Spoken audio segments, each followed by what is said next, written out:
¿Qué se prueba? Se prueban los hechos que no han sido admitidos, que han sido narrados o mencionados en la demanda y convenidos en la contestación. Sin embargo, aquellos hechos que no han sido convenidos por alguna de las partes, obviamente son objetos de prueba.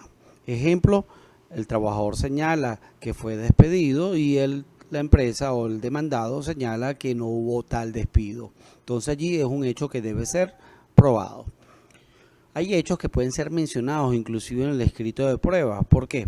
Porque, por ejemplo, yo puedo presentar un estado de cuenta y no solamente señalo, juez, aquí está un escrito de prueba, sino que también le menciono para qué es la prueba. Ejemplo, le señalo, señor juez, la prueba consistente en un estado de cuenta podrá demostrar que la empresa pagaba los días tales y tales montos que son distintos, por ejemplo, al salario mínimo. Es decir, dentro del mismo escrito probatorio se pueden hacer alegaciones o narrar ciertos hechos que van a tener relación directa, obviamente, con la prueba y que la prueba está relacionada directamente con los hechos narrados en la demanda o en la contestación. Igualmente, si hay incomparecencia a la audiencia preliminar, ya eso lo habíamos analizado y ustedes ya también tienen que haber leído la sentencia de BPACO, que si yo no acudo a la audiencia preliminar y demuestro que hay un caso fortuito o fuerza mayor, ese caso fortuito o fuerza mayor debe ser probado. Es decir, esos son también objetos de pruebas dentro del proceso laboral. Y los alegatos en la audiencia. ¿Por qué los alegatos en la audiencia? Porque el artículo 6 me señala que el juez inclusive podrá acordar otros conceptos que no han sido demandados siempre y cuando hayan sido discutidos dentro del proceso. Entonces puede ser que dentro del mismo proceso, por ejemplo, el demandante, es decir, el trabajador, al analizar una prueba señala que efectivamente se podrá demostrar que, por ejemplo, no se pagó las utilidades. Ese concepto a lo mejor no fue demandado, pero dentro de la exposición de la audiencia de juicio y a través de ese recibo pudiese el juez condenar. Cuando digo pudiese, porque es una facultad, no es obligatorio. Si ustedes leen el encabezado del artículo 6, señala el juez podrá, es decir, no necesariamente debe acordarlo. ¿Por qué? Porque simplemente en aras de garantizar un poco esa igualdad de las partes, ese derecho a la defensa, muchos jueces son celosos en acordar conceptos que no hayan sido demandados. Sin embargo, la facultad existe dentro de la ley. Obviamente, ¿qué más se prueba? Todos los hechos negados. Todos los hechos que han sido negados por el demandado tienen que ser probados. No ocurrió accidente de trabajo, no ocurrió enfermedad ocupacional, no hubo despido, no hubo prestación de servicio. Si hubo pago, obviamente ahí el trabajador señala, no me pagaron, la empresa dice, sí me pagaron, y son hechos que deben ser probados. Para poder nosotros saber quién debe tener esa carga probatoria, el artículo 72 me establece que siempre tendrá la carga probatoria el patrono. Sin embargo, en sentencia que es muy utilizada por el Tribunal Supremo de Justicia, en sentencia del 11 de mayo del año 2004, señala a quién corresponde la carga probatoria. ¿Por qué?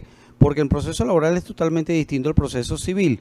El que alega un hecho debe probarlo, así lo señala el proceso civil. Sin embargo, en el proceso laboral no es así.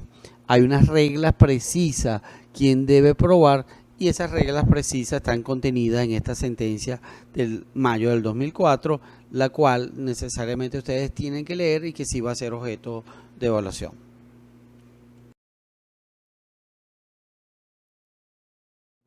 La parte probatoria es una parte muy bonita y muy compleja. Siempre se ha dicho que el abogado que sepa probar tiene mayor éxito que aquel abogado que sepa escribir o redactar.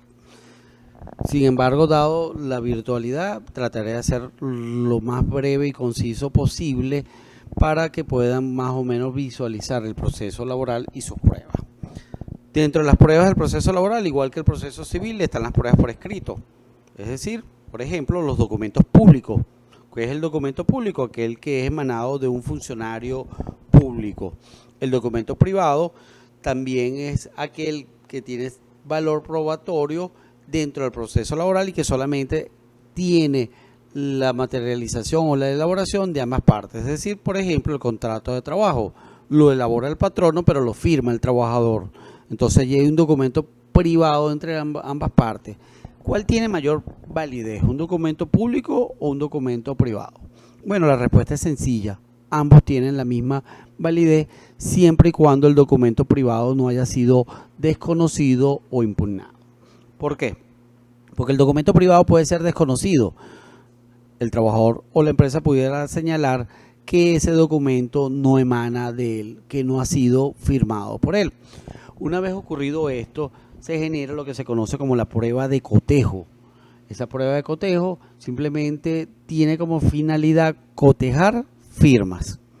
El trabajador señala que no es su firma, por poner un ejemplo, y la empresa señala que sí es su firma. ¿Qué debe hacerse? La prueba de cotejo. Cotejar la firma del trabajador de ese documento con cualquier otra firma que aparezca en el expediente. Es decir, es lo que se va a conocer como la firma dubitada y la firma indubitada. Firma indubitada, no tengo duda. Firma dubitada, tengo dudas. Entonces, cuando se desconoce un documento por firma, sería el documento entonces dubitado. Y el documento indubitado es aquel que no se tiene dudas de la firma. Por ejemplo, cuando el trabajador presenta la demanda, él está estampando su firma y ahí no la puede negar. Es una firma indubitada. O cuando el abogado presenta la demanda en nombre del trabajador a través de un poder, ese poder va a contener la firma del trabajador, que sería la firma indubitada. ¿Cuál es la característica o la particularidad que se debe hacer en estas pruebas de cotejo? Bueno, se debe señalar claramente cuál es la prueba dubitada y cuál es la prueba indubitada. Yo le tengo que decir al juez, bueno, esa firma sí es del trabajador, ese sería el documento dubitado, y debo señalarle cuál es el documento indubitado. Le tengo que decir, por ejemplo, la hoja donde firmó la audiencia preliminar. Ahí eso sería una firma indubitada y es la que van a utilizar los expertos para realizar esa prueba grafotécnica. Algo muy particular que también las personas creen que colocar, por ejemplo, una X o colocar una firma distinta a la que normalmente nosotros hacemos, el experto va a señalar que no es la firma, y están equivocados. Las firmas están igual como las huellas dactilares, tienen ciertas particularidades, ciertos trazados, cierta presión que uno hace que son propias, y por ende, aunque yo coloque una X o coloque una firma distinta a la que normalmente hago, el experto puede determinar que efectivamente es mi firma. Los documentos emanados de terceros, como su nombre lo señala, son aquellos que no participa alguna de las partes en la elaboración de ese tercero y pueden ser pruebas. Ejemplo, una factura de una clínica. ¿Por qué? Porque ahí se le dio el tratamiento médico por la ocurrencia de un accidente de trabajo. Entonces ese documento no participa en su elaboración ninguna de las partes, pero tiene vinculación con las partes. Ese documento es emanado de un tercero ajeno al proceso. ¿Tiene valor probatorio? Sí, pero sí siempre y cuando ese tercero acuda al tribunal a ratificar su valor probatorio. Es decir, ese tercero debe acudir personalmente a ratificar que ese documento sí fue emanado de él, o a través, por ejemplo, de una prueba de informe que más adelante lo vamos a analizar, que sí que hubo una factura elaborada, por ejemplo, por la clínica. Igualmente las publicaciones en prensa o caseta tienen gran valor probatorio.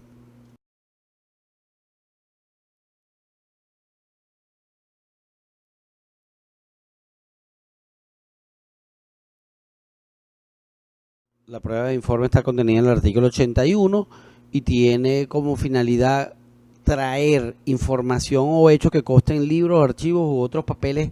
¿De quién? De terceros que no sean partes en el proceso, porque sabemos que un tercero puede formar parte de un proceso, pero lo que se quiere aquí de la prueba de informe o quienes tienen que informar al tribunal son aquellos terceros que no son parte en el proceso. Para un ejemplo de un tercero que sí es parte del proceso, una compañía de seguro. Trabajador demanda a la empresa por un accidente de trabajo, esa empresa tenía un seguro de hospitalización y trae ese tercero que va a formar parte del proceso y va a ser alguien que sí pertenece al proceso.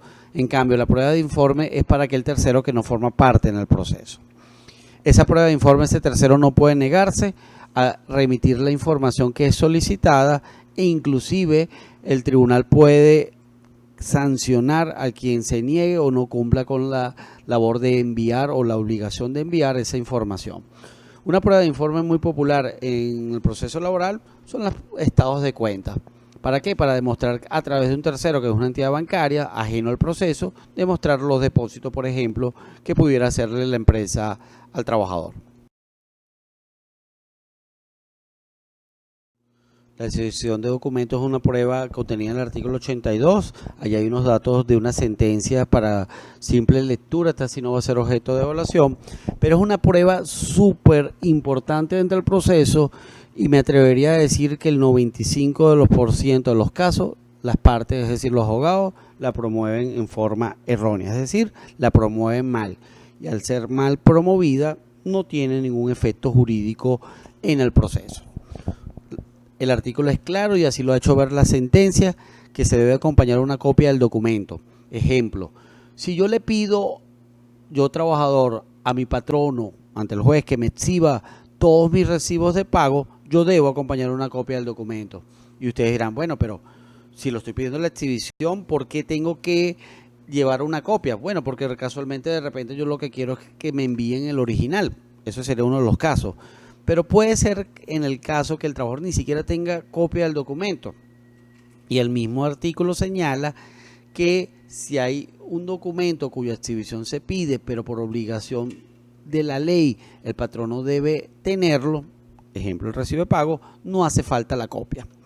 Pero las partes, es decir, los abogados muchas veces cometen el error que señalan, bueno, yo no tengo que llevar el recibo de pago, no tengo ninguna otra obligación, simplemente pido la exhibición de los recibos de pago. Bueno, resulta ser que la ley es clara y señala que o presento copia del documento o indico los datos en caso de ausencia de copia. Es decir, yo le tengo que indicar al juez cuáles son los datos que contienen ese documento. Y es algo lógico, el juez no es adivino, ni es brujo para saber qué es lo que contenía ese documento. Yo no le puedo decir, quiero que me sigan los recibos de pago, y el juez automáticamente va a saber cuál es el salario reflejado en ese recibo de pago. No. Entonces, muchas veces, repito, se comete el error de no aportar la copia o no aportar los datos. Son obligaciones que se pueden cumplir o una u la otra. Y otro de los requisitos que me establece la ley que se debe cumplir es que se debe aportar un medio de prueba que permita formar convicción de que el documento se haya o se ha hallado en poder del adversario. Yo tengo que demostrar a través de cualquier medio de prueba, testimonial, cualquier otra documental, que ese documento está en manos o poder del patrono, por poner un ejemplo, o de la otra parte. Porque sería muy fácil decir, no, exhíbeme tal cosa, los datos son tal, pero resulta ser que nunca ha tenido la contraparte ese documento. Entonces, ¿cómo va a exhibir algo que nunca ha tenido? Entonces, la ley señala que se debe promover un medio de prueba que haga por lo menos presumir que ha estado en poder del adversario. Otras pruebas del proceso laboral, a grandes rasgos, los testigos. Estos también son medios de pruebas por excelencia. Casi siempre se promueven testigos en el proceso laboral. Sí hay una particularidad que me gustaría conversar sobre el testigo, que no está establecido en la ley, pero es una costumbre, por lo menos aquí en Carabobo, de hacerlo. Sientan al testigo de espalda de las partes, de frente al juez, no como en las películas que siempre está del lado de un juez y frente a las partes, porque supuestamente ellos tienen el criterio de que los abogados pudiesen hacer señas o tratar de verificar o inducir al que el testigo conteste alguna pregunta a su favor. Sin embargo, critico o estoy en contra de eso porque sabemos que el ser humano tiene mucho lenguaje corporal, y teniéndolo de frente podemos saber si el si el testigo mira hacia un lado, mira hacia arriba, mira hacia abajo, si está mintiendo, si está nervioso, y son técnicas que el abogado debe tener como herramienta para poder tratar de preguntar o repreguntar a ese testigo. La experticia, como su nombre lo señala, es aquel examen realizado por expertos Es decir, aquellas personas que están facultados para realizar ciertos exámenes o ciertos estudios y tienen la capacidad o los estudios necesarios. Ejemplo, un médico. El médico, a través de una experticia, pudiese demostrar si un trabajador tiene una enfermedad profesional. Particularidad importante aquí en la prueba de experticia: los expertos privados pueden negarse a cumplir su función, en cambio el experto público no puede negarse a cumplir la función. Si el experto público se niega, puede ser objeto de destitución, pero no lo va a destituir el juez laboral, porque no es el juez competente, no es el juez natural. Simplemente el juez laboral remite un oficio a como quien dice, el jefe o la persona encargada de ese funcionario para que inicie un procedimiento de destitución. En cambio, el experto privado sí pudiese negarse a realizar la experticia. Pero también hay una particularidad aquí: si el experto acepta privado, debe necesariamente concluir con su examen o con su prueba, sin importar si le han pagado o no. Él no puede colocar como excusa que él no va a realizar el examen o esa experticia porque no le han pagado. Si él una vez acepta, tiene que realizar y concluir ese examen o esa experticia sin importar que le paguen o no. Obviamente tienen que pagarle. ¿Quién paga estos gastos de la experticia? Normalmente el que pierda. Recuérdense cuando estábamos hablando de las costas procesales, al ser estos unos gastos, forman parte de los gastos del proceso, es decir, de las costas. La declaración de parte y los indicios y presunciones, el Tribunal Supremo de Justicia ha señalado que no son pruebas. La declaración de parte es una obligación del juez de preguntar a las partes, ya que estando dentro de la audiencia se consideran juramentadas para responder cualquier pregunta que haga el juez. Los indicios y presunciones, los indicios es esa facultad que tiene el juez de, a través de la prueba, tratar de sacar algún indicio, alguna seña de las pruebas para poder llegar a una conclusión. Y las presunciones también son dadas de las mismas pruebas o de la ley, y por ende el Tribunal Supremo de Justicia señala que al ser facultades del juez no son pruebas, a pesar de que están en el capítulo de las pruebas en el proceso laboral. Reproducciones, copias y experimentos. Yo le puedo pedir al juez que se traslade a un sitio para hacer algún experimento sobre una máquina para demostrar que efectivamente la máquina adolece de alguna falla y el cual causó el accidente de trabajo. Y la inspección judicial tiene cierta similitud con ese traslado del juez, porque en la inspección judicial las partes se trasladan en compañía del juez, en compañía del secretario, y que inclusive pudiesen utilizar los medios audiovisuales para grabar esa inspección y así demostrar o quedar por sentado alguna de las pruebas que se quieren hacer valer.